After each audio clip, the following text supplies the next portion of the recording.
She is mentally unstable. Just drill the lock. I watched on my security monitor as my father handed a locksmith a forged court order declaring me insane. He was not trying to check on me. He, my mother, and my fugitive brother Jackson were breaking into my home to use it as a hideout from the FBI. They thought the house was empty. They did not know I was sitting 20 feet away, watching them commit a felony that would finally let me ruin them. Before I show you what happens when you trap 3 narcissists in a smart home designed to withstand a siege, tell me in the comments, what is the one line your family crossed that made you finally lock the door forever?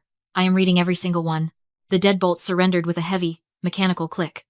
On my screen, I watched the locksmith nod, accept a thick envelope of cash from my father, and walk back to his van without a second glance.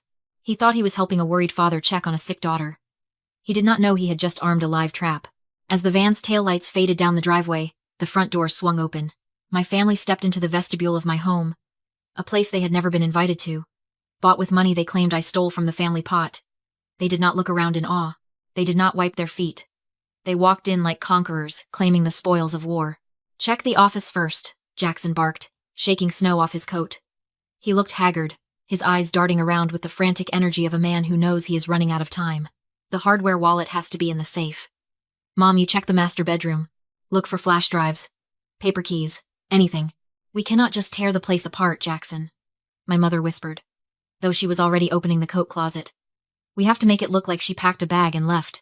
I sat in my chair, 20 feet away behind a reinforced wall, and felt a strange, cold calm wash over me. My name is Sapphire, and I am 28 years old. To my family, I was just the quiet, stingy sister who refused to help her brother out of a tough spot. They did not know that I am a high-end security architect. I do not build houses. I build panic rooms for billionaires who have enemies with armies. I design spaces that can withstand hurricanes, sieges, and chemical attacks. This manor, the monolith, was not just my home. It was my prototype. And they were the test subjects. I did not reach for a weapon. I did not scream. I simply tapped the red icon on my tablet labeled Storm Mode. The reaction was instantaneous. From the exterior walls, massive sheets of 3-inch ballistic steel slammed down over every window and door. The sound was like a thunderclap inside a cave. A sudden, violent thud that shook the floorboards. The heavy magnetic locks on the front door engaged with a mechanical hiss. The ambient light from the snow outside was cut off instantly, plunging the vestibule into the dim red glow of the emergency backup lights. My mother screamed. Ronald spun around, grabbing the door handle, pulling uselessly against a lock designed to hold back a battering ram. What the hell was that? Jackson yelled, spinning in circles. The power? Is it the power? I leaned into my microphone. My voice modulated to sound detached, metallic, and absolutely terrifying over the hidden speakers. You have entered a secure facility, I said. Lockdown initiated. External exits are sealed.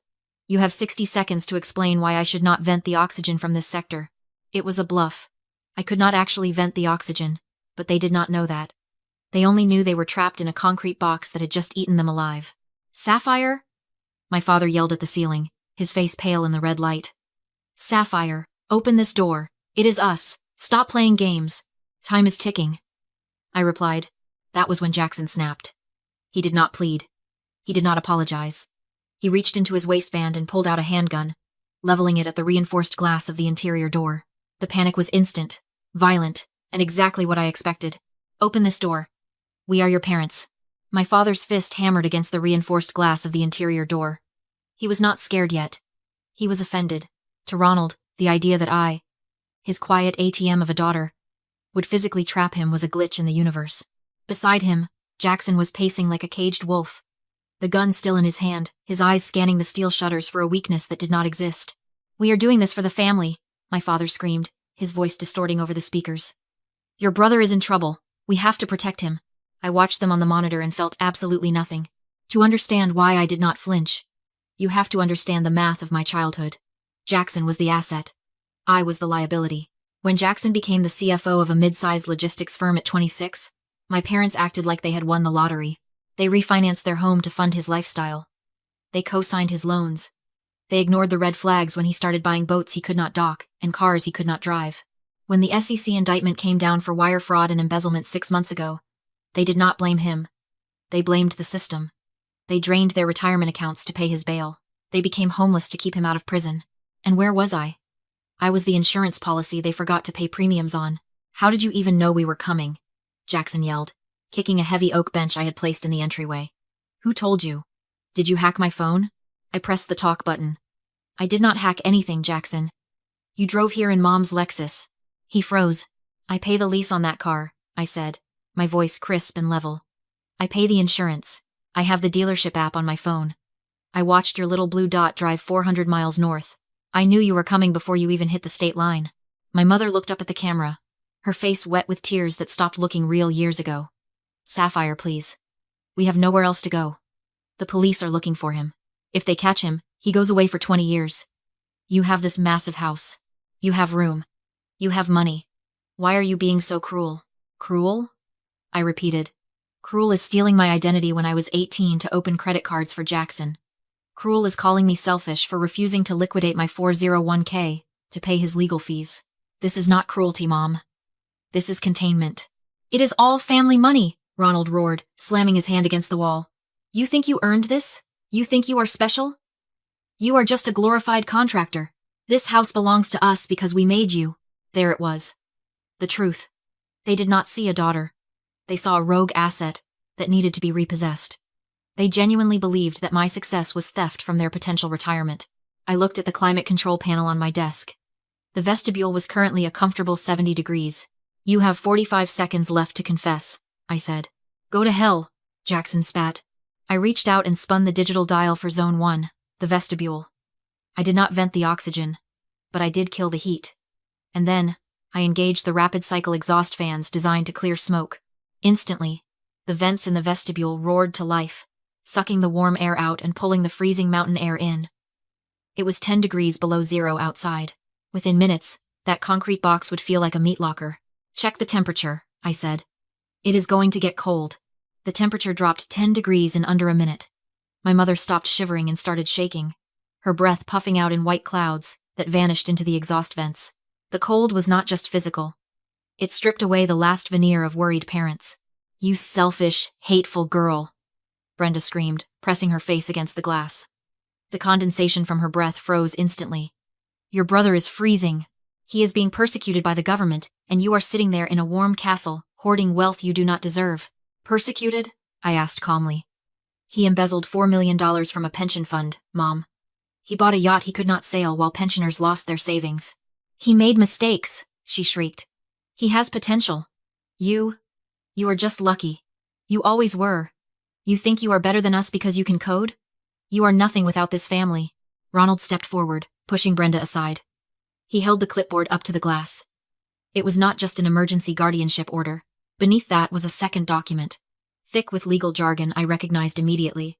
A durable power of attorney. You want to know why we are here? Ronald's voice was steady, terrifyingly rational. We are not just hiding Jackson. We are fixing the mistake you made. What mistake? Hoarding this. He gestured to the manor walls. This house is worth $1.5 million. Jackson's debt is $200,000. Do the math, Sapphire. You have assets you are not using. You are sitting on a gold mine while your brother drowns. We tried to ask nicely. Now, we are doing what needs to be done. He tapped the glass with the clipboard. We are committing you, Sapphire. Involuntary psychiatric hold. 72 hours. While you are sedated, I use this power of attorney to sign a bridge loan against the property. We pay off Jackson's debts, get him out of the country, and by the time you get out of the nut house, the money is gone. You keep the house, we get the cash. Everyone wins. I stared at him. And for a second, the breath left my lungs. It was not a crime of passion. It was a financial assassination. They had planned to lock me in a padded room, drug me into compliance, and leverage my hard-earned sanctuary to bail out their golden child. Cognitive dissonance. The term flashed in my mind like a neon sign. I realized then that they did not see themselves as villains.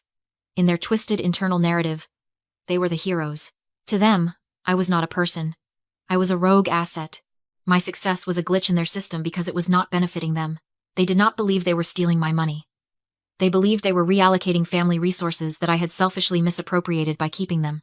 They felt entitled to my life because they believed they created it. You are insane, I whispered, though the microphone did not pick it up.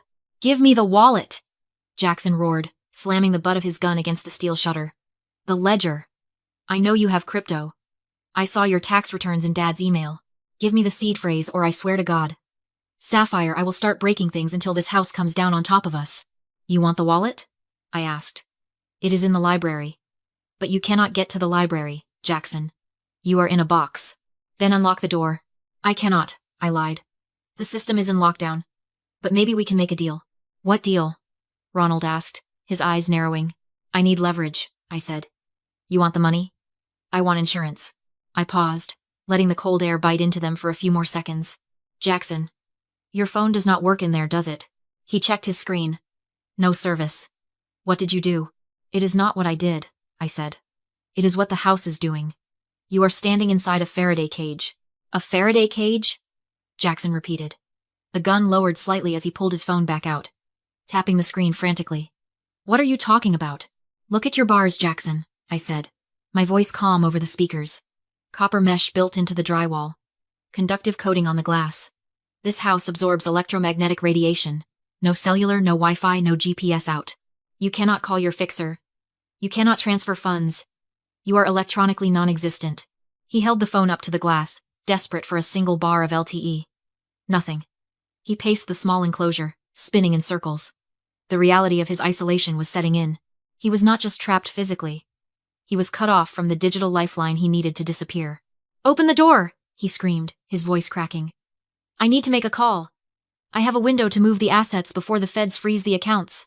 I told you, the system is locked down, I said. But I can manually override the vestibule seal. If you give me what I want. Ronald stepped up to the glass, shivering violently. What do you want, Sapphire? Money? We can split it. We get Jackson out, we sell the house, you get 30%. That is fair. That is more than fair. I stared at him. He was bargaining with my own property. I do not want money, I said. I want the truth. I want a confession. Confession? Brenda's teeth chattered. I want you to tell me exactly how you forged that power of attorney, I said. And Jackson, I want to know about the wire fraud. The shell companies. The exact amounts. You speak clearly into the intercom. And when I am satisfied, I lift the shutters. You think I am stupid? Jackson spat. You are recording this. The house has no signal, remember? I bluffed. I cannot stream this to the cloud. I just want to know why. I want to know why I was not enough. Call it closure. It was a risky lie, but narcissists always believe they can outsmart you. They believe everyone else is as desperate as they are. Jackson looked at Ronald. Ronald looked at the shivering, miserable figure of his wife. The cold was winning. The desperation was winning. It was Dad's idea, Jackson blurted out. Jackson! Ronald shouted. Shut up, old man. We are freezing to death. Jackson turned to the intercom grid on the wall. He found the notary. Some guy he used to drink with.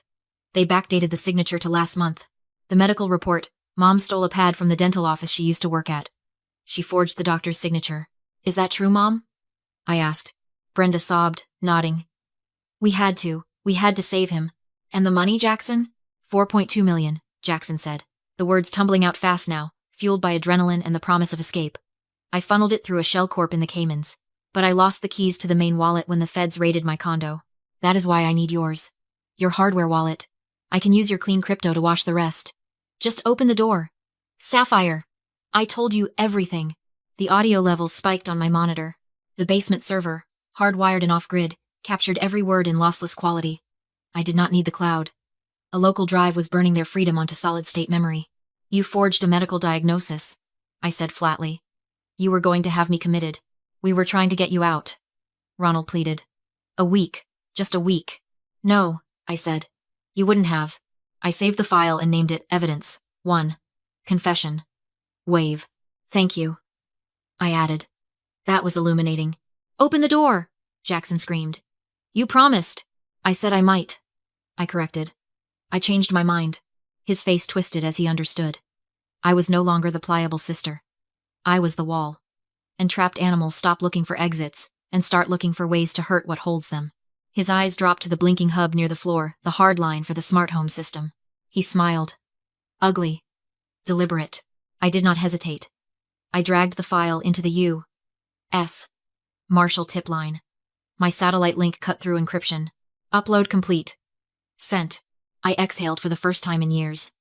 The evidence was federal. The trap had worked. Then Jackson moved.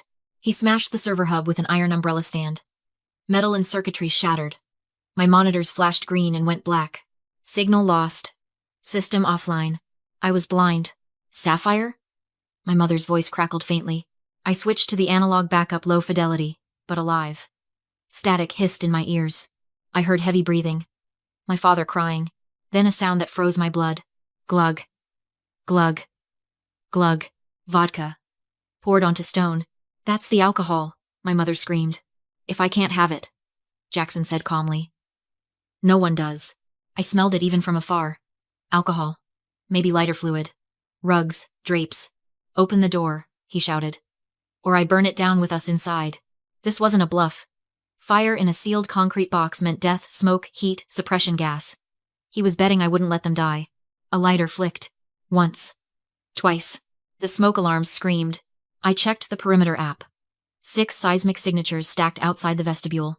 The U.S. Marshals were already here. I had seconds. Either keep the shutters sealed and let the house kill them, or open the door. You want out, Jackson? I whispered. Fine. I flipped the manual override. The shutters groaned open. Cold air rushed in. Jackson burst out first. Smoke wrapped around him. Lighter in one hand, gun in the other. Already believing he'd won. Federal agents! Drop the weapon! Floodlights ignited. White. Blinding. He froze. A tactical officer tackled him into the snow. The gun skidded away. The lighter died with a hiss. My parents crawled out behind him, gray and shaking. The red dots collapsed into one. Threat neutralized. Later, as the sirens faded and snow fell again, I stood in the doorway and watched the convoy disappear. The house stood untouched. The past did not. My phone buzzed. Lease transfer complete. Donation confirmed. The Lexus was gone. So was the bill.